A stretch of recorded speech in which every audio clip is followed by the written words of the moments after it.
सहनाववतु सहनौ भुनक्तु सह वीर्यं करवावहै तेजस्विनावधीतमस्तु मा विद्विषावहै। ओम शांति शांति शांति। सर्वेभ्यो नमो नमः। ఆత్మ బంధువులందరికీ స్వాధ్యాయ తరగతికి స్వాగతం. సత్యార్థ ప్రకాశంలోని సప్తమ సముల్లాసము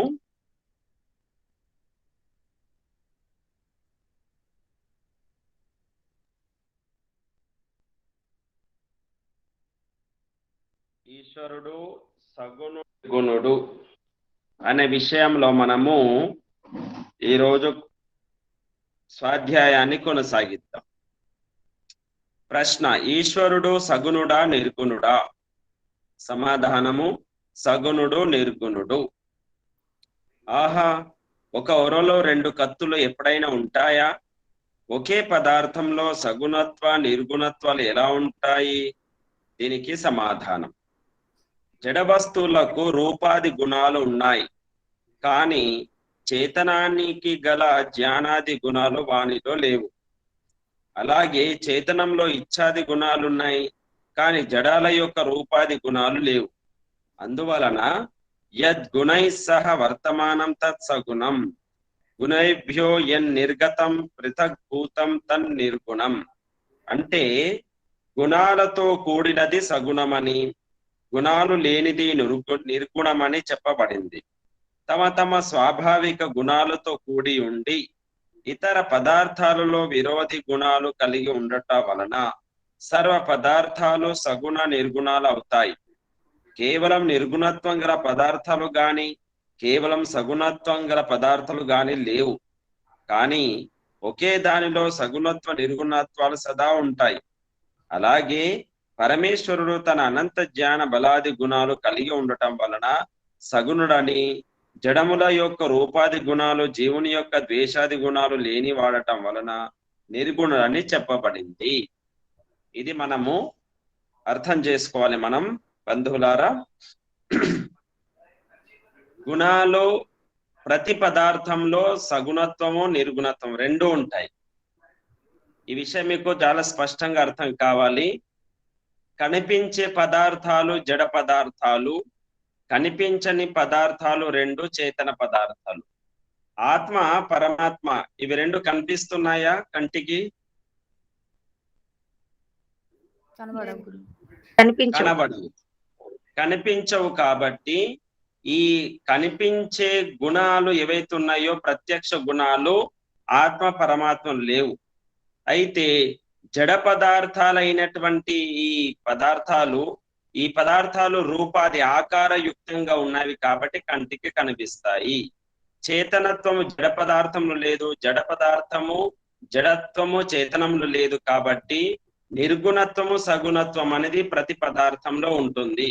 పరమాత్మలో కావచ్చు, జీవాత్మలో కావచ్చు, అలాగే ప్రకృతి జన్య సృష్టిలోని సకల పదార్థాలు కావచ్చు. ప్రతి పదార్థం కూడా నిర్గుణత్వం సగుణత్వము. కాబట్టి మనము ఈ విషయాన్ని అర్థం చేసుకున్నాము. భగవంతుడు అల్పజ్ఞుడు కాడు, భగవంతుడు ఏకదేశి కాడు, భగవంతుడు అపవిత్రుడు కాడు. కాబట్టి భగవంతుడు లేని గుణాలు అవి నిర్గుణత్వం కనబడతాయి, భగవంతునిలో ఉన్నటువంటి గుణాలు సగుణత్వాలుగా కనబడతాయి. మనలో కూడా అంతే. భగవంతుడు అల్పజ్ఞుడు కాడు, మనం అల్పజ్ఞులము. భగవంతుడు సర్వజ్ఞుడు, మనం సర్వజ్ఞులం కాము. కాబట్టి ఇలా నిర్గుణత్వం సగుణత్వం సకల పదార్థాల్లో ఉన్నాయనే విషయం అర్థం చేసుకున్నాము. ప్రశ్న: లోకంలో నిరాకారుడని నిర్గుణుడని, సాకారుడిని సగుణుడని అంటారు. అంటే పరమేశ్వరుడు జన్మించినప్పుడు నిర్గుణుడని, అవతారం ఎత్తినప్పుడు సగుణుడని అంటారు కదా అని ప్రశ్న. పరమేశ్వరుడు నిర్గుణుడు సగుణుడు అనే అర్థము ఏ విధంగా తెలుసుకున్నాము అంటే, ఆకారము. పరమేశ్వరుడు అవతారం ఎత్తితే అది అవతారం ఎత్తినప్పుడు సగుణుడు, అవతారం లేనప్పుడు నిర్గుణుడు. ఇలా ఒక మన లోపల సందేహం ఉంటుంది. దీనికి సమాధానం: ఇది కేవలం అజ్ఞానులు అవిద్వాంసులు కల్పించినది. విద్య రాని వారు పశువుతో సమానంగా ఇష్టం వచ్చినట్టు మాట్లాడతారు. సన్నిపాత జ్వరం కలవారు పనికి మాలిన మాటలు మలుపునట్లుగా విద్వాంసులు పలికిన వ్రాసిన అవి వ్యర్థాలే అని అనుకోవాలి. అంటే సగుణుడు నిర్గుణత్వ అనే పదానికి అర్థం ఇది అని ఇంతకుముందు మనం తెలుసుకున్నాం. అది సాకారం నిరాకారం. అవతారం ఎత్తనప్పుడు నిర్గుణుడు, అవతారం ఎత్తిన తర్వాత సగుణుడు అనేది అర్థం కాదు.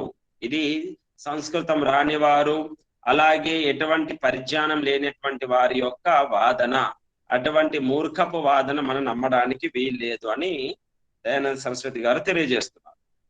ప్రశ్న: పరమేశ్వరుడు రాగం కలవాడా లేక వివర్తకుడా? రాగం లేనివాడా అని అర్థం. సమాధానం: అతడు రెండూ కాడు. తనకంటే భిన్నమైన ఉత్తమ పదార్థాలలో రాగం, కోరిక కలుగుతుంది. పరమేశ్వరుడి కంటే భిన్నంగా కానీ ఉత్తమంగా కానీ ఏ పదార్థం లేదు. ఇది బాగా అర్థం చేసుకోవాలి.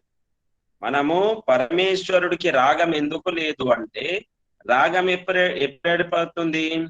మనకన్నా ఇంకొకటి అవసరమైనప్పుడు, అంటే రెండు వస్తువులుగా ఉన్నప్పుడు, భిన్నమైన పదార్థం ఉన్నప్పుడు. మనకు ఒక వస్తువు కావాలి, ఆ వస్తువు మన దగ్గర లేదు కాబట్టి ఆ వస్తువు పైన మనకు రాగం ఏర్పడుతుంది, కోరిక ఏర్పడుతుంది. అదే మన దగ్గర ఉంటే, మన యందే ఉంటే అది కోరిక ఏర్పడదు. మరి పరమేశ్వరునికి బయట, పరమేశ్వరునికి భిన్నంగా ఏ పదార్థం లేదు కాబట్టి పరమేశ్వరునిలో రాగం ఉండదు. అందుచేత అతనిలో రాగం, కోరిక సంభవించదు. పొందిన దానిని వదిలిపెట్టిన వాడు వివర్తకుడు అవుతాడు. పొందిన తర్వాత వదిలేస్తే దాన్ని వివర్తకుడు అంటారు.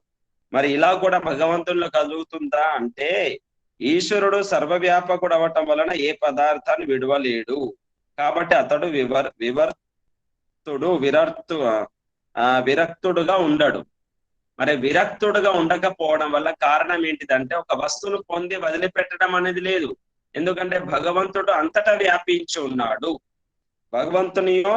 భగవంతునిలో అన్ని ఉన్నాయి, అన్నిటిలో భగవంతుడు ఉన్నాడు. అనాది పదార్థాలు ఎన్ని? 3: ఈశ్వరుడు, జీవుడు, ప్రకృతి. ఈశ్వరుడు, జీవుడు, ప్రకృతి 3 అనాది పదార్థాల్లో ఒక వింతైనటువంటి విషయం ఏమిటి అంటే, జీవుడు శరీరం యందు ఉన్నాడు, శరీరం బయట లేడు. జడము బయట ఉంది, జీవుని యందు లేదు. కానీ భగవంతుని యందు అన్ని ఉన్నవి, అన్నిటిలో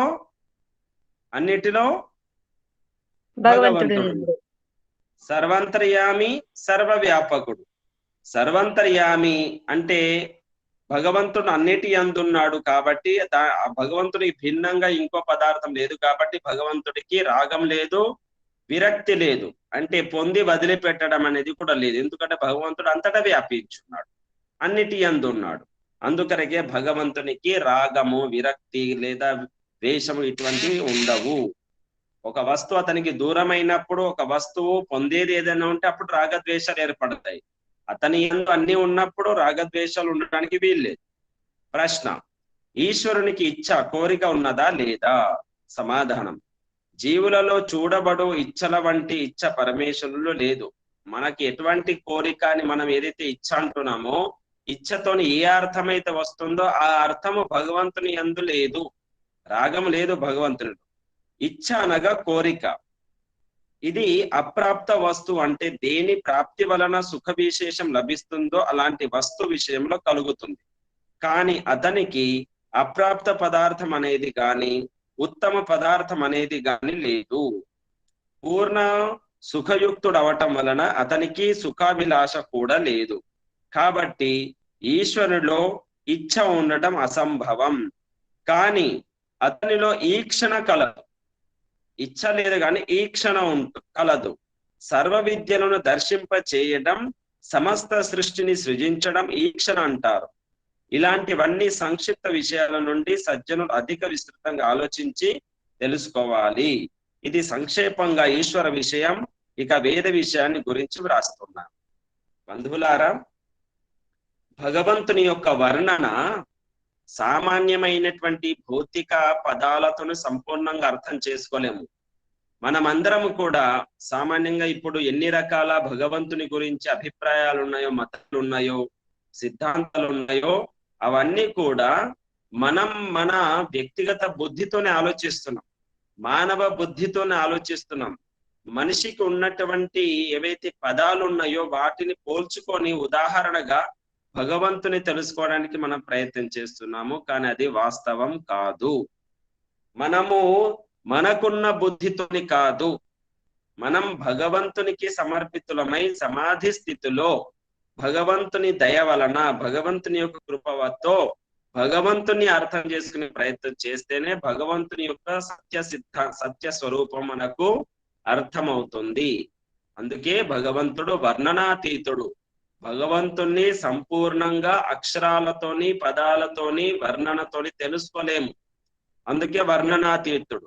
అందుకే మనము తెలుసుకున్న దానిని సమాధి స్థితిలో సాధన పూర్వకంగా ప్రయత్నం చేస్తే భగవంతుని గురించి పూర్తి అవగాహన మనకు ఏర్పడుతుంది. భగవంతుడు ఇలా ఉన్నాడు అనే విషయాన్ని సంపూర్ణంగా ఏ యోగి గాని, ఏ విద్వాంసులు గాని సంపూర్ణంగా అర్థం చేయించలేరు. భగవంతుడు ఇలా ఉంటాడు అనే విషయాన్ని పదాలతోని, ఉదాహరణతోని, తర్కాలతోని మనము భగవంతుణ్ణి పూర్తిగా 100% నిరూపించలేము. కేవలము మార్గము, సిద్ధాంతము, నియమము చూపెట్టగలుగుతాము. అలా మనము ఎవరికి వారే ప్రయత్నం చేసి సాధన పూర్వకంగా తపస్సు చేస్తే భగవంతుని యొక్క స్వరూపము, సత్య స్వరూపము అవగాహనలోకి వస్తుంది. అది ప్రయోగాత్మకంగానే ఉంటుంది, కానీ కేవలము పదాలతో తెలుసుకోవడానికి వీల్లేదు. అందుకే ఎవరికి వారే ప్రయత్నం చేయాలి. కాబట్టి ఈశ్వరుని గురించి ఇంతవరకు మనం తెలుసుకున్నాము. ఇప్పుడు వేద విషయాన్ని తెలుసుకునే ప్రయత్నం చేద్దాం. యస్మాద్రిచో అపాతక్షన్ యజుర్ యస్యాత్మ అపాకషన్ సామాన్యస్య లోమాన్యథర్వాంగిరసో ముఖం స్తంభం తం బ్రూహి కథమ స్విదేవ సహ. ఏ పరమాత్మ నుండి ఋగ్వేదం, యజుర్వేదం, సామవేదం, అథర్వవేదం ప్రకాశితమైనవో అతడు ఏ దేవుడు? దీనికి సమాధానం, అన్నింటినీ ఉత్పన్నం చేసి ధరించినట్టు వాడే ఆ పరమాత్ముడు, అతడే వేదాలను ప్రకటిస్తాడని భావం. కాబట్టి భగవంతునితోనే ఈ వేదం అనేది ప్రకటితం అవుతుంది. భగవంతుడు మాత్రమే ఇటువంటి జ్ఞానాన్ని ఇవ్వగలుగుతాడు. మరి అటువంటి వేదము స్వతహ ప్రమాణము, ఆ వేదమే మొట్టమొదటి ఆది గ్రంథము, ధర్మశాస్త్రము, సత్యశాస్త్రము అనే దానికి ప్రమాణాలుగా ఈ ప్రకరణం మనం తెలుసుకుంటున్నాం. స్వయంభోర్ యాథాతత్యతోర్థాన్ వ్యదదాత్ శాశ్వతేభ్య సమాభ్యః. పరమేశ్వరుడు స్వయంభువు, సర్వవ్యాపకుడు, శుద్ధుడు, సనాతనుడు, నిరాకారుడై ఉన్నాడు. అతడు సనాతన జీవరూప ప్రజల కళ్యాణార్థమై యథారీతి వేదం ద్వారా సమస్త సత్య విద్యలను ఉపదేశిస్తున్నాడు. పరమేశ్వరుడే స్వయంభువు, సర్వవ్యాపకుడు, శుద్ధుడు, సనాతనుడు, నిరాకారం ఉన్నాడు. కాబట్టి జీవుల కళ్యాణం కొరకు, జీవుల మోక్షం కొరకు, జీవులు సర్వసుఖాలు అనుభవించాలనేటువంటి ఒక ఈక్షణతో భగవంతుడు వేదాన్ని, సమస్త సత్య విద్యలను ఉపదేశించినాడు. ప్రశ్న: మీరు పరమేశ్వరుని సాకారునిగా అంగీకరిస్తున్నారా లేక నిరాకారునిగానా? నిరాకారుడు అని అంగీకరిస్తున్నాం. అప్పుడు మళ్ళీ ప్రశ్న ఉత్పన్నమవుతుంది, నిరాకారుడైతే వేద విద్యల ఉపదేశాన్ని వర్ణాల ఉచ్చారణ ముఖం లేకుండా ఎలా చేసినాడు? ఎందుకంటే వర్ణాల ఉచ్చారణ చేయటంలో తాల్వాది స్థానాల జిహ్వాది ప్రయత్నం తప్పక జరగాలి కదా. మనం అందరం కూడా ఇప్పుడు ఏమని తెలుసుకున్నాము? భగవంతుణ్ణి సామాన్యమైన ఉదాహరణతో తెలుసుకోలేము. ఉపమా, నిరుపముడు, ఉపమ లేనివాడు, అలంకారం లేనివాడు, అంటే ఉదాహరణలతో మనము భగవంతుని తెలుసుకోలేము. అయితే భగవంతుడు సృష్టి ఆదిలో ఉపదేశించినాడు అని అంటున్నాం. ఉపదేశించడానికి భాష అవసరం. భాష బయటికి రావాలి అంటే నాలుక ఉండాలి, పెదవులు ఉండాలి, అందులో ఇటువంటి శరీరం ఉన్నప్పుడే కదా ఉపదేశిస్తాము అనేటువంటి ఒక ప్రశ్న కలుగుతుంది. ఏ విధంగా ఉపదేశించినాడు భగవంతుడు? ఎందుకంటే భగవంతునికి ఆకారం లేదు అంటున్నాము, భగవంతునికి శరీరం లేదు అంటున్నాము, మరి శరీరం లేనప్పుడు భగవంతుడి నాలుక లేదు, పెదవులు లేవు, నోరు లేదు. మరి లేనప్పుడు భగవంతుడు ఈ వేదాన్ని ఏ విధంగా ఉపదేశించినాడు? ఉపదేశించడానికి వీలు లేదు కదా, అతనికి ఆకారం లేదు కదా అనేటువంటి ఒక సందేహం కలుగుతుంది. ఒక పక్కన నిరాకారుడు అంటున్నాము, రెండో పక్కన ఉపదేశించున్నాడు అంటున్నాము. మరి దీని యొక్క వాస్తవ అర్థం ఏంటిదో తెలుసుకుందాం. పరమేశ్వరుడు సర్వశక్తిమంతుడు, సర్వవ్యాపకుడు కావటం వలన ముఖాదులు లేకుండానే తన వ్యాప్తి ద్వారా జీవులకు వేద విద్యను ఉపదేశిస్తాడు. ఎందుకంటే తనకంటే భిన్నుడైన వానికి బోధించడానికే ముఖ జిహ్వాదులతో పని తన కొరకు కాదు. జిహ్వ ముఖాల వ్యాపారం లేకుండానే మనస్సులో అనేక కార్య వ్యవహారాలను గురించిన ఆలోచనలు, శబ్దోచ్చారణలు జరుగుతాయి. జిహ్వ, ముఖం, తాలువు మొదలైన స్థానం లేకుండానే అనేక శబ్దాలు వ్రేళ్లతో చెవులు మూసుకొన్న వినబడతాయి. అవి ఎలా ఏర్పడుతున్నాయో ఒకసారి చూడండి. అలాగే జీవులకు అంతర్యామి రూపంలో పరమేశ్వరుడు ఉపదేశిస్తాడు. కేవలం ఇతరులకు తెలియజేయడానికి ఉచ్చారణ చేయవలసిన అవసరం ఉంటుంది. ఎప్పుడు అవసరము? మనకు భాష ఎప్పుడు అవసరం చెప్పండి? అక్షరాలు, శబ్దాలు ఎప్పుడు అవసరం? మనం ఇతరులకు చెప్పడానికి భాష అవసరం, అంతేకాని మనతోనే మన అంటి పెట్టుకొని ఉన్న దానితో భాష అవసరమా? ఇప్పుడు చూడండి, మనము మనస్సుతో మాట్లాడతామా మాట్లాడమా చెప్పండి?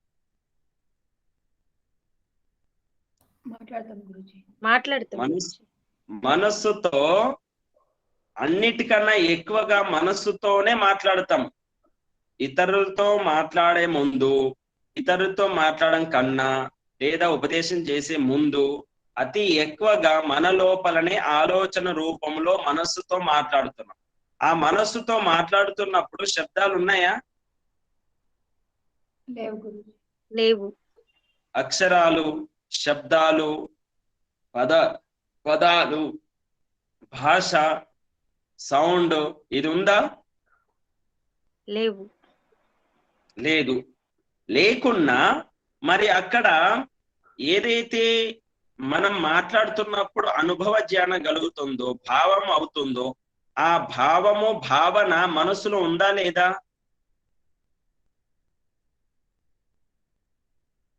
ఉందా లేదా? ఉంది. పక్కన స్నేహితుని మాట్లాడుతున్నట్టే మనసుతోనే మాట్లాడుతున్నాం.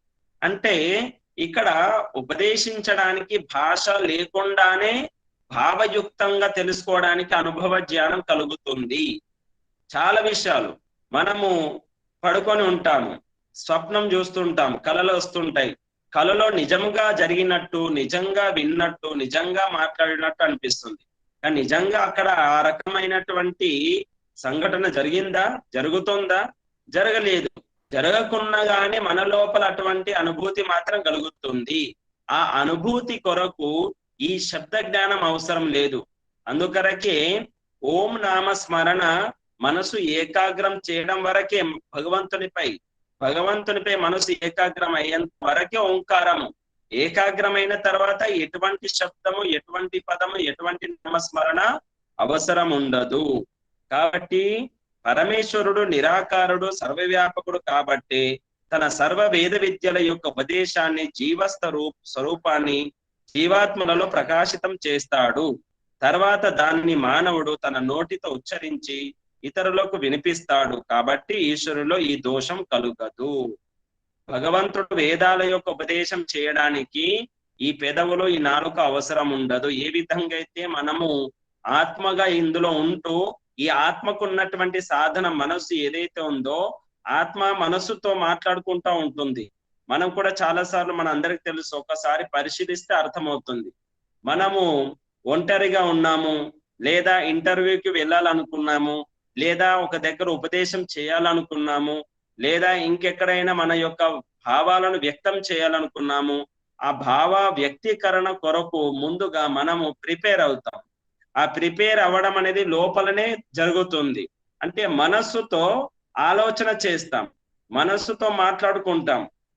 మనం ఫలానా వ్యక్తి వస్తాడు, అతను వచ్చినప్పుడు అతనితో మనం ఇలా మాట్లాడితే అతను ఈ విధంగా స్పందిస్తాడో ఆ విధంగా స్పందించినప్పుడు మనం ఏ విధంగా స్పందించాలి, దీనికి సమాధానం ఎలా తీసుకురావాలి, మొత్తానికి ఈ సమస్యకు సమాధానం ఈ రకంగా అవుతుంది అనేది ఒక కంక్లూజన్కి వచ్చేస్తాం, నిర్ణయానికి వచ్చేస్తాం, నిశ్చయానికి వస్తాం. అది మనస్సులోనే స్థిరం చేసేసుకుంటాం. ముందుగా బుద్ధి ద్వారా నిర్ణయించబడుతుంది. ఆ తర్వాత వ్యక్తి వచ్చినప్పుడు మనం ఏదైతే అనుకున్నామో ఆ పదాలతోనే ఆ వ్యక్తికి వినిపించే ప్రయత్నం చేస్తాం. ఎందుకంటే ఆ వ్యక్తి లోపల లేడు కాబట్టి ఆ వ్యక్తికి వినిపించడానికి భాష అవసరము. అలాగే పరమాత్మ మనయందు ఉన్నప్పుడు పరమాత్మ మనకు ఉపదేశం చేయడానికి భాష అవసరం లేదు. మనము పవిత్రాత్మలం అవుతే, మనము అర్హతను సాధన తపస్సు చేస్తే పరమాత్మ మన లోపలనే అటువంటి వేద జ్ఞానాన్ని సత్య జ్ఞానాన్ని మనకు అందిస్తుంటాడు. ఇప్పటికి కూడా చూడండి, కేవలము సృష్టి ఆదిలోనే భగవంతుడు ఉపదేశం చేసినాడని అనుకోకండి. ఇప్పటికి కూడా భగవంతుడు మనకు ఉపదేశం చేస్తున్నాడు. మనము పవిత్రంగా ఉంటూ మనము ఈ జన్మలో చిన్నప్పటి నుంచి ఇప్పటి వరకు వినని తెలుసుకొని విషయాలు కూడా మనం తపస్సు చేసినప్పుడు, పురుషార్థం చేసినప్పుడు భగవంతుడు లోపల నుండి మనకు సహాయం చేస్తున్నాడు, ఆ జ్ఞానాన్ని కలిగిస్తున్నాడు. ఒక్కొక్కసారి ఆశ్చర్యం అనిపిస్తుంది, ఎప్పుడు వినని చదవని విషయాలు కూడా లోపల నుంచి ఒక సమాధానంగా లభిస్తే మనకు ఒక రకమైనటువంటి ఆనందం కలుగుతుంది. అదే భగవంతుడు ఉపదేశిస్తున్నటువంటి జ్ఞానం సత్య జ్ఞానము. సత్య జ్ఞానం ద్వారానే సమస్యలకు సమాధానం లభిస్తుంది. సత్య జ్ఞానం ద్వారానే ఎన్నో రకాల సందేహాలకు నివృత్తి కలుగుతుంది. ఈ సందేహాలకు, ప్రశ్నలకు సమాధానము, సమస్యలకు సమాధానము, పరిష్కారము లోపల నుండి ఎవరిస్తున్నారు మనకు? ఎవరిస్తున్నారు? ఎవరైనా ఉన్నారా మన లోపల? మన లోపల ఎవరున్నారు? పరమాత్మ. అందుకే స పూర్వేశామపి గురు కాలే నానవచ్చేదాత్. అతడే అందరికీ మొట్టమొదలు ఎప్పటికీ గురువు. ఎవరు? పరమాత్మ, కాలాతీతుడు. అటువంటి పరమాత్మ మనయందున్నాడో మనం ఎప్పుడైతే స్వాధ్యం చేస్తామో, పవిత్రంగా ఉంటామో, ప్రకృతి వైపు మనసును మళ్లించకుండా పరమాత్మ వైపు మనస్సును ఏకాగ్రం చేస్తామో అప్పుడు భగవంతుడు మన లోపలనే అటువంటి జ్ఞానాన్ని ఇస్తాడు. దాని పేరే వేదం. అది ఇప్పటికీ ఇస్తూనే ఉన్నాడు మనకు. కేవలం అగ్ని, వాయు, ఆదిత్య, అంగిరస ఋషులకే కాదు, మనకు కూడా ఇస్తూనే ఉన్నాడు. ప్రశ్న: వేదాలను ఎవరి ఆత్మలందు ఎప్పుడు ప్రకాశింపజేశాడు? సమాధానం: అగ్నిర్ ఋగ్వేదో, వాయుర్ యజుర్వేద, సూర్యాత్ సామవేద. సృష్టి ఆరంభంలో పరమాత్ముడు అగ్ని, వాయు, ఆదిత్య, అంగిరసులు అనే నలుగురు ఋషుల ఆత్మలలో ఒక్కొక్క వేదాన్ని ప్రకాశపరిచినాడు. ప్రశ్న: యో వై బ్రహ్మాణం విదధాతి పూర్వం యో వై వేదాంశ్చ ప్రహినోతి తస్మై. ఇది ఉపనిషద్ వాక్యం. మొదట బ్రహ్మ యొక్క హృదయంలో వేదోపదేశం చేయబడినదని ఈ వాక్యంలో తెలుపబడింది. అజ్ఞాది ఋషుల ఆత్మలలో అని మీరెలా అంటున్నారు?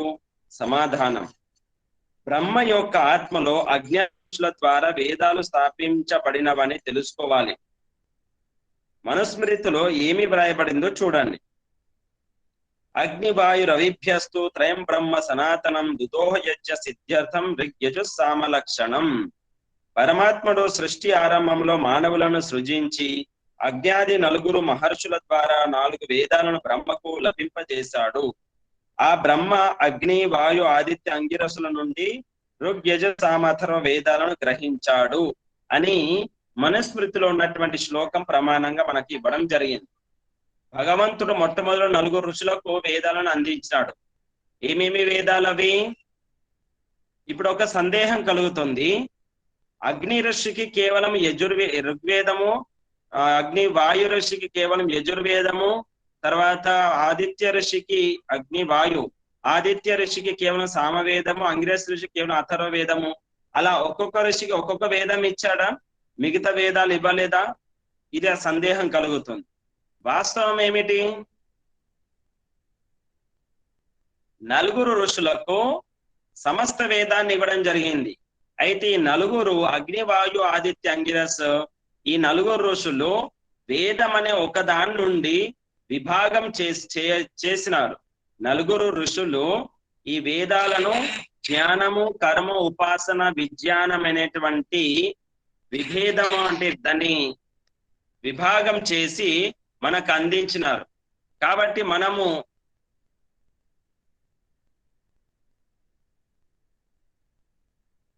మనం ఈ విషయాన్ని అర్థం చేసుకోవాలి. అయితే ఈ నలుగురు ఋషులు బ్రహ్మకు 4 వేదాలను తెలియజేయడం జరిగింది. 4 వేదాలను ఉపదేశం చేసిన తర్వాత వారు మోక్షం కొరకు ప్రయత్నం చేస్తున్నారు. ఇక బ్రహ్మ ఉన్నటువంటి వారు ఆ 4 వేదాలను గురు శిష్య పరంపరగా అందరికీ అందించడం జరిగిందని మనుస్మృతిలో ఉన్నటువంటి శ్లోకం ద్వారా ప్రమాణయుక్తంగా మనకు మహర్షి దయానంద సరస్వతి గారు తెలియజేస్తున్నారు. ఆ నలుగురు యందే వేదాలను ప్రకాశపరిచాడు, ఇతరుల యందు ప్రకాశపరచకపోవడం వలన ఈశ్వరుడు పక్షపాతి కాడా అని ప్రశ్న. కాడు. ఆ నలుగురే జీవులందరికంటే పవిత్రాత్మలై ఉన్నారు, ఇతరులు వారి వలె లేకున్నారు. అందువలన పవిత్రమైన విద్యను వారి యందే వెల్లడించారు. ప్రశ్న: ఇతర దేశ భాషలలో వేదాలను వెల్లడించక సంస్కృత భాషలను ఎలా వెల్లడించారు? సమాధానం: అన్య దేశ భాషలో వెల్లడిస్తే ఈశ్వరుడు పక్షపాతి అవును. ఏ దేశ భాషలో అవి వెల్లడించబడుతున్నావో ఆ భాష గలవారికి అవి సుగమంగా ఉంటుంది. విదేశీయులకు వేదాలు చదివించడంలో కఠినమవుతుంది కాబట్టి సంస్కృత భాషలోనే వెల్లడించారు. అది దేశ భాష కాదు. వేద భాష ఇతర భాషలన్నిటికీ మూలం. అందువలన దానిలోనే వేదాలు ప్రకటించబడ్డాయి. ఈశ్వరుని పృథివ్యాధి సృష్టి సమస్త దేశాలకు దేశవాసులు ఒకే విధంగా ఉండి శిల్ప విద్యలకు మూలమైనట్లు విద్య యొక్క భాష కూడా ఒకే విధంగా ఉండి తుల్య పరిశ్రమతో సమస్త దేశవాసులు చదివించడానికి తగ్గట్టు ఉన్నది. అందుకే ఈశ్వరుడు పక్షపాతి కాలేడు. ఇది సమస్త భాషలకు మూలమైనది.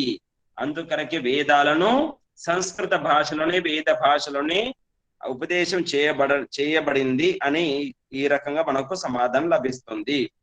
అయితే ఆ నలుగురు ఋషులు మాత్రమే సంపూర్ణ పవిత్రులుగా ఉన్నారు, సమాధి స్థితిలో ఉన్నారు. కాబట్టి ఆ పరమేశ్వరుడు ఆ నలుగురు ఋషులకు వేదాలను ఉపదేశించి ఆ నలుగురు ఋషులు బ్రహ్మకు ఉపదేశించి వారు మోక్షగాములు అయినారు. అందుకే ఆ బ్రహ్మ నుండే గురు పరంపర ప్రారంభమైంది. బ్రహ్మతోనే గురు పరంపర. బ్రహ్మ తర్వాత తన శిష్యులకు అందించడము, తర్వాత తన శిష్యులు ఉన్నటువంటి వారందరూ కూడా ప్రచారం చేయడము. అలాగే వేదాలలో ఒక్కొక్క మంత్రానికి ఒక్కొక్క ఋషి పేరు ఉంటుంది. ఋషియో మంత్ర ద్రష్టార అంటారు. దీని గురించి కూడా తర్వాత మనం తెలుసుకుందాము. తర్వాత ఆ శిష్య పరంపరలో గురు పరంపరలో వచ్చినటువంటి ఆ శిష్యులందరూ కూడా ఒక్కొక్క మంత్రాన్ని ఒక్కొక్కరు ప్రచారం చేయడం ప్రారంభించినారు. అందుకనే వేదాలలో ఉన్నటువంటి సమస్త మంత్రాలకు ఒక్కొక్క మంత్రానికి ఒక్కొక్క ఋషి పేరు చెప్పడం జరిగింది. వాస్తవానికి ఏంటిది? నలుగురు ఋషులు అగ్ని, వాయు, ఆదిత్య, అంగిరస్ పవిత్రాత్మలో వారు మోక్షానికి ఇక ఒక అడుగు దూరంలో ఉన్నటువంటి వారి యొక్క హృదయంలో ఈ వేదాలను ఇవ్వడము, ఆ నలుగురు ఋషుల ద్వారా బ్రహ్మకు అందించడము, తర్వాత బ్రహ్మ గురు శిష్య పరంపర ప్రారంభించి ఒక్కొక్కరు ఒక్కొక్క శిష్యులు ఆ ఒక్కొక్క మంత్రాన్ని ప్రచారం చేయడంతో వారు ఋషియో మంత్రద్రష్టార అయినారు. అందుకే ప్రతి వేద మంత్రానికి ఋషి, దేవత, ఛందస్సు, స్వరం అని 4 ఉంటాయి ఇవి. కాబట్టి ఏ మంత్రానికి ఏ ఋషి, ఆ ఋషి దానికి ప్రచారం చేసిన వ్యక్తి, ఆ మంత్రాన్ని ప్రచారము, ఆ మంత్రం యొక్క అర్థము, ఆ మంత్రాన్ని సాక్షాత్కారం చేసుకొని ఇతర జనులకు తెలియజేసినటువంటి వారు ఋషి. కాబట్టి ఆ మంత్రానికి ఆ ఋషి పేరు చెప్పడం జరిగింది. తర్వాత పదాలు మనం చదువుదాము. లక్ష్మణరావు గారు వచ్చారా? గురుజీ ఈరోజు లక్ష్మణరావు గారు వచ్చి ఆర్ఎస్ మఠంకి వెళ్ళారు. ఇప్పుడు మంచిది. వేదం ఈశ్వర కృతం. వేదము ఈశ్వరీయం అనే దానికి ప్రమాణం. వేదం ఈశ్వర కృతమే అని అన్యకృతం కాదని చెప్పడానికి ప్రమాణం ఏమి? సమాధానం: ఈశ్వరుడు పవిత్రుడు, సర్వ విద్యలను తెలిసినవాడు, పరిశుద్ధ గుణకర్మ స్వభావాలు కలవాడు, న్యాయకారి, దయాలువు మొదలైన ఈశ్వర గుణకర్మ స్వభావాలకు అనుకూల ప్రసంగాలు ఏ గ్రంథంలో ఉంటాయో అది ఈశ్వరకృతం. ఇందుకు భిన్నమైనవి కావు. సృష్టి క్రమానికి, ప్రత్యక్షాది ప్రమాణాలకు, ఆప్తుల యొక్క పవిత్రాత్మల యొక్క వ్యవహారాలకు విరుద్ధం కాని ప్రసంగాలు కలది ఈశ్వరోక్తం. ఈశ్వరుని భ్రాంతి రహిత జ్ఞానం ఏ పుస్తకంలో ప్రతిపాదింపబడినదో అదే ఈశ్వరోక్తం. ఉన్నది ఉన్నట్లుగా ఈశ్వరుని సృష్టిని, కారణాలను, జీవులను ప్రతిపాదించినటువంటిదే ఈశ్వరోక్త పుస్తకం. అది ప్రత్యక్షాది ప్రమాణ విషయాలకు అవిరుద్ధంగా ఉండి శుద్ధాత్మ యొక్క స్వభావానికి అనుకూలంగా ఉండాలి. ఈ విధంగా వేదాలు ఉన్నాయి. ఇతర బైబిల్, ఖురాన్ మొదలైన పుస్తకాలు ఇలా లేవు. 13వ 14వ సముల్లాసాలలో బైబిల్, ఖురానుల గురించి విపులంగా వ్యాఖ్యానించబడింది. ఈ రోజు ప్రపంచంలో ఎన్నో రకాల గ్రంథాలు, మత గ్రంథాలు ఉన్నాయి. ఆ మత గ్రంథాలన్నీ కూడా ఈశ్వర గ్రంథాలు అని చెబుతున్నారు. పరమేశ్వరుని యొక్క ధర్మ గ్రంథాలు బైబిల్, ఖురాన్, ఇంకా రకరకాల మత గ్రంథాలు ఉన్నాయి.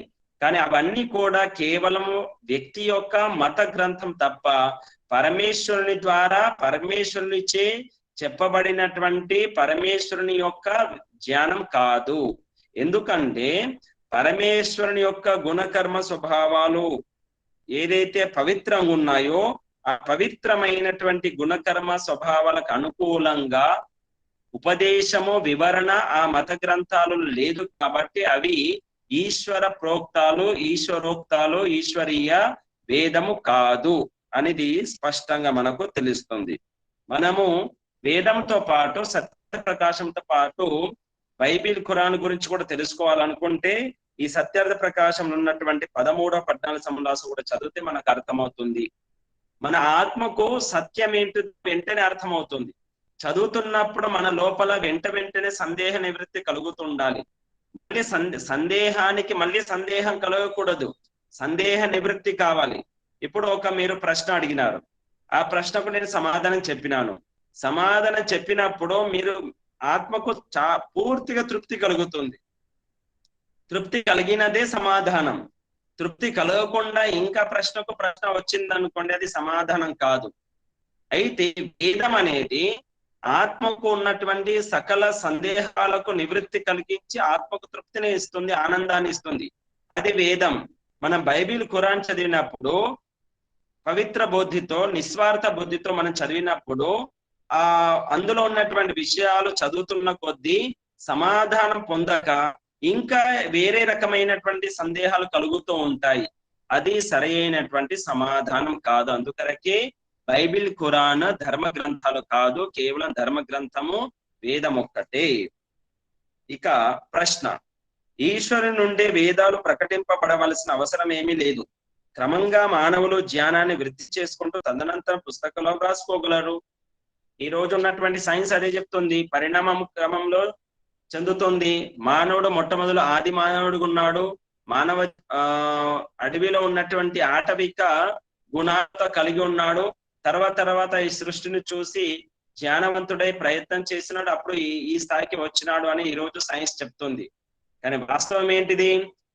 జ్ఞానవంతులైనటువంటి తల్లిదండ్రులు ఉంటేనే జ్ఞానవంతులైనటువంటి సంతానం ఉంటుంది.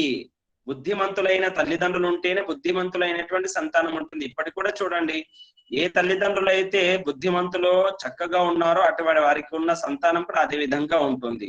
ఏదో మనము చూసుకుంటూ నేర్చుకోవడం అన్నట్టయితే మరి ఈ ప్రపంచంలో ఉన్నటువంటి స్కూళ్ళు కానీ, విద్యాలయాలు కానీ, కాలేజీలు కానీ, ట్యుటోరియల్ కానీ ఎన్ని గానం ఎందుకు ఉండాలి? అవసరం లేదు కదా. మనిషి ఆటోమేటిక్ గా చూసుకుంటూ నేర్చుకోవాలి. గురువు అవసరం లేదు అనే సందేహం కలుగుతుంది. వాస్తవానికి ఈ సిద్ధాంతం సరైనది కాదు. ఖచ్చితంగా మనిషికి నేర్పించేవాడు అయితేనే నేర్చుకుంటారు. కేవలం జీవ జంతువులకు స్వాభావిక గుణం ఉంటుంది. భోగ యోనిలో ఉంటాయి కాబట్టి జీవ జంతువులు వాటికి స్వాభావిక గుణం పరమేశ్వరుడు ఇచ్చి ఉన్నాడు బ్రతకడానికి.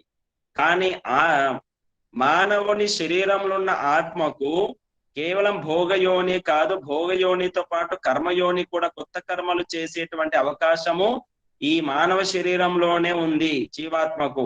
అందుకరకే ఆ జీవాత్మ స్వాభావిక గుణంగా ఉండదు. చిన్నప్పుడు అన్ని నేర్చుకుని బయటికి రాడు. ఖచ్చితంగా నేర్చుకోవడానికి, నేర్పించడానికి ఒక సమయము, సందర్భము, వ్యక్తి అవసరం. అతడే గురువు అవుతాడు. కాబట్టి ఇక్కడ కూడా క్రమంగా పుస్తకాలు చదువుకోవచ్చు కదా అని ప్రశ్న లభిస్తుంది. ప్రశ్నకు సమాధానం, ఆ విధంగా ఎన్నడూ రచించలేరు. కారణం లేకుండా కార్యోత్పత్తి జరగటం అసంభవం. కారణం లేకుండా కార్యం లేదు, విత్తనం లేకుండా చెట్టు లేదు. కాబట్టి కారణం ఉంటేనే కార్యం ఉంటుంది. ఆటవిక మానవులు సృష్టిని చూసి విద్వాంసులు కాలేరు. వారికి ఎవరైనా గురువులు లభిస్తే విద్వాంసులు కాగలరు. నేడు కూడా ఇతరుల నుండి విద్యను నేర్వకుండా ఎవ్వరూ విద్వాంసులు కాలేరు.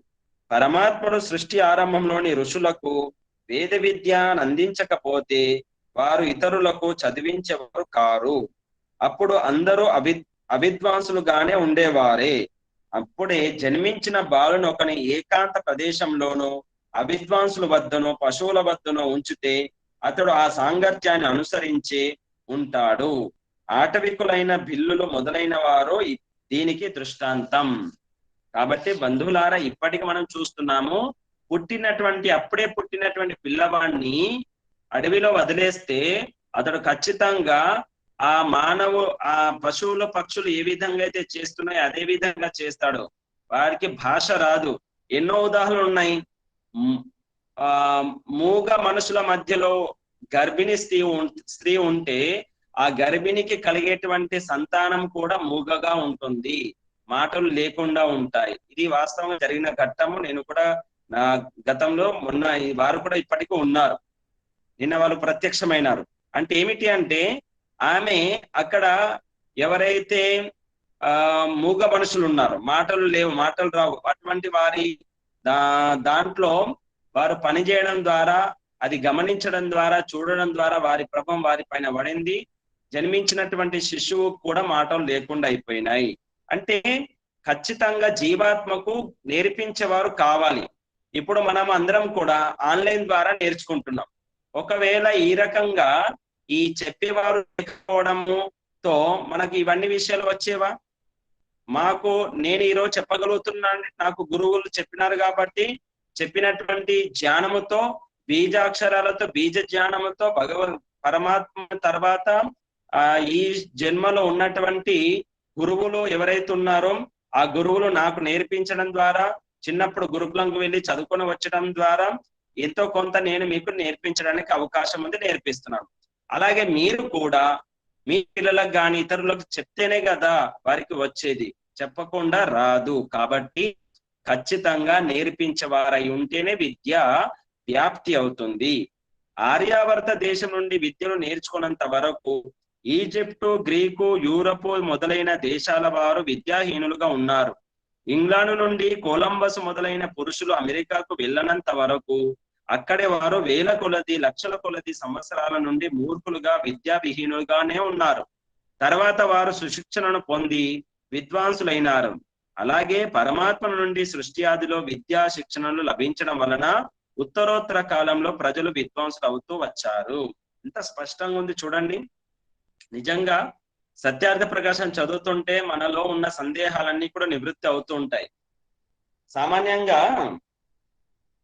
భగవంతుని గురించి తెలుసుకోవాలని ఆరాటం కలిగిన వ్యక్తి క్రైస్తవంలోకి, ముస్లిం మతంలోకి, ఇంకా రకరకాల మార్గాలు ఉన్నాయి, విపశ్యన మార్గము, రకరకాల ధ్యాన మార్గాలు ఉన్నాయి.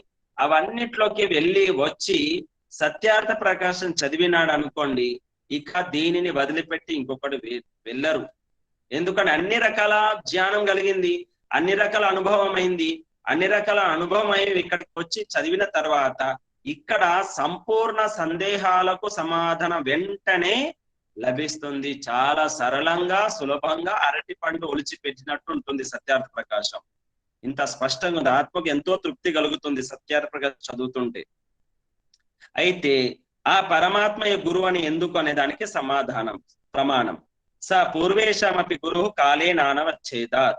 వర్తమాన కాలంలో మనం అధ్యాపకుల వద్ద చదువుకొని విద్వాంసులమైనట్లు సృష్టి ఆరంభంలో జన్మించిన అజ్ఞాది ఋషులకు పరమేశ్వరుడే గురువు, అనగా చదివించిన వాడు, అతడే ఆది గురువు. జీవుడు సుషుప్తి ప్రళయాలలో జ్ఞానరహితుడైనట్లు పరమేశ్వరుడు కాలేడు. అతని జ్ఞానం నిత్యమైనది కాబట్టి నిమిత్తం లేకుండా నైమిత్తిక ప్రయోజనం ఎప్పుడూ సిద్ధించలేదని నిశ్చయంగా తెలుసుకోవాలి.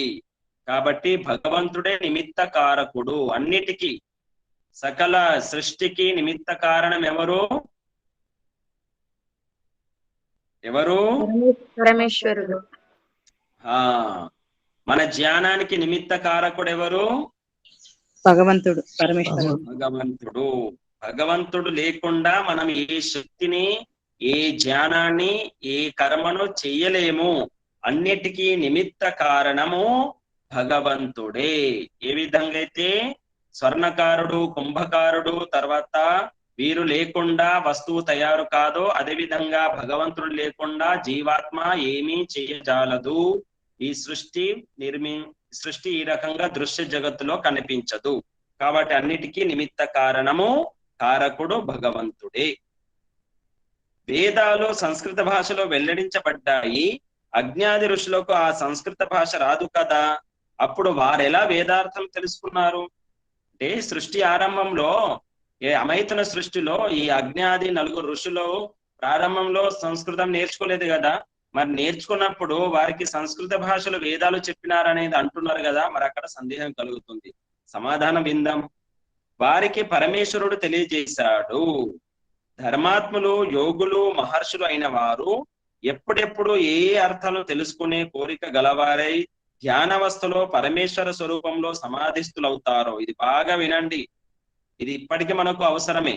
ఇప్పటికి కూడా భగవంతుడు మనకు జ్ఞానాన్ని ఇస్తున్నాడు. కేవలం అగ్నివాయు ఆదిత్య అంగిరస్ ఋషులకే కాదు, మనకు కూడా నిమిత్త కారకుడు భగవంతుడే. మనం కూడా ఏదైనా ఒక జన్మ ఋషులమే. మనం కూడా ఇంతకుముందు మోక్షాన్ని పొందిన వాళ్ళమే. మనం కూడా అగ్నివాయు ఆదిత్య అంగిరస్ వారసులమే. కాబట్టి మనకు కూడా అటువంటి శక్తి ఉంది. సమాధానం వినండి. వారికి పరమేశ్వరుడు తెలియజేశారు. ధర్మాత్ములు, యోగులు, మహర్షులు అయిన వారు ఎప్పుడెప్పుడు ఏ అర్థాలను తెలుసుకునే కోరిక గలవారై ధ్యానవస్థలో పరమేశ్వర స్వరూపంలో సమాధి స్థితులవుతారు. ఏమంటున్నారు? ధ్యానవస్థలో పరమేశ్వర స్వరూపంలో, స్వరూపం అంటే గుణ కర్మ స్వభావం కలిపితే స్వరూపం. పరమేశ్వరుని యొక్క గుణకర్మ స్వభావానికి అనుకూలంగా తన గుణకర్మ స్వభావాన్ని చేసుకోవడమే ఉపాసన. దానిని సమాధి అంటారు. సమాధి స్థుతులవుతారో పరమేశ్వరుడు ఆ అభీష్ట మంత్రాలను, వాటి అర్థాలను అప్పుడు వారికి తెలుపుతారు. అనేకుల ఆత్మలలో వేదార్థాలు ప్రకాశితం కాగానే ఋషులు, మునులు ఆ అర్థాలను ఋషి మునుల చరిత్రలతో పాటు గ్రంథాలుగా వ్రాసారు.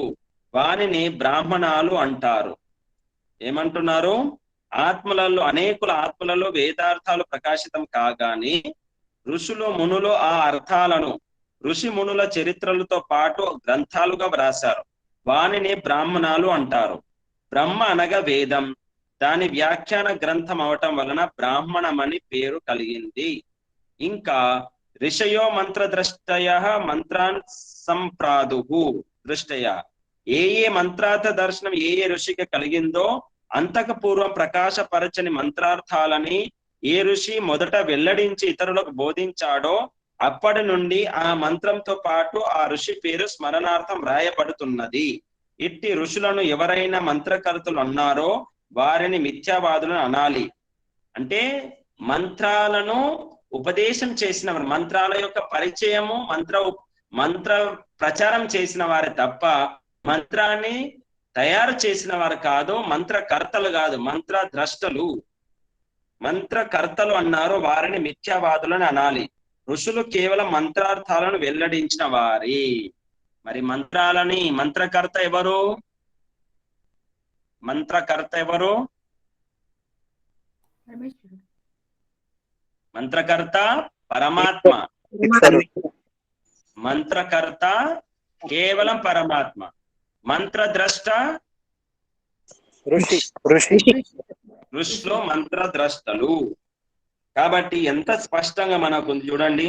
అలాగే మహర్షి దయానంద సరస్వతి గారు వేద భాష్యం చేస్తున్నప్పుడు, గురువు గారు ఉన్నప్పుడు, విరజానంద సరస్వతి గారు ఉన్నప్పుడు వారి దగ్గరికి వెళ్ళి దాని అర్థాన్ని తెలుసుకొని మళ్ళీ రాసేవారు. గురువు గారు స్వర్గస్థులైన తర్వాత మరి పరమ గురువు ఎవరు? పరమాత్మ. ఎప్పుడైనా వారికి ఒక మంత్రానికి ఎక్కడైనా సందేహం కలిగితే వారు ఏం చేసేవారు? మీ అందరికీ తెలుసు కదా ఘట్టము. వారు భాష్యాన్ని కొద్దిసేపు అలాగే ఆపేసి ఆ పక్క గదిలోకి వెళ్ళి ఏకాంత స్థలంలో ధ్యాన స్థితులు అయ్యేవారు. కళ్ళు మూసుకొని సమాధి స్థితులై. ఎందుకంటే మహర్షి దయానంద సరస్వతి గారు ఈశ్వర భక్తుడు. మహర్షి దయానంద సరస్వతి గారు తపస్సు చేసిన వారు. ఈశ్వర దర్శనం చేసుకున్నవారు. కాబట్టి ఆ మహర్షి దయానంద సరస్వతి గారు వెళ్ళి ఏకాంతంలో కళ్ళు మూసుకున్న వెంటనే సమాధి స్థితుడై ఆ మంత్రం యొక్క అర్థాన్ని ఎవరి ద్వారా పొందినాడు? ఈశ్వరుడు. పరమేశ్వరుడు. పరమేశ్వరుని ద్వారా.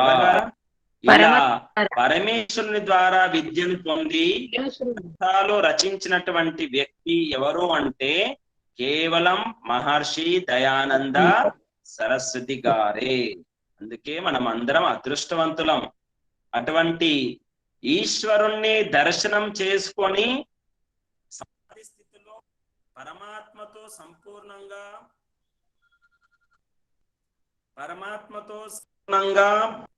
తెలుసుకొని మనకు ఈ ఋగ్వేదాది భాష్య భూమిక, యజుర్వేద భాష్యము, సత్యార్థ ప్రకాశం అందించినారు సమాధి స్థితిలో ఉండి తెలుసుకొని. అంటే మనము కూడా ప్రయత్నం చేస్తే, ధ్యాన స్థితిలో ఉంటే ఖచ్చితంగా భగవంతుడు మనకు కూడా లోపల నుంచి ఉపదేశం చేస్తాడు. ఇది ఇప్పటికీ జరుగుతుందా లేదా? అనుభవ జ్ఞానం కలిగిందా? ఎవరికైనా అనుభూతిలోకి వచ్చిందా?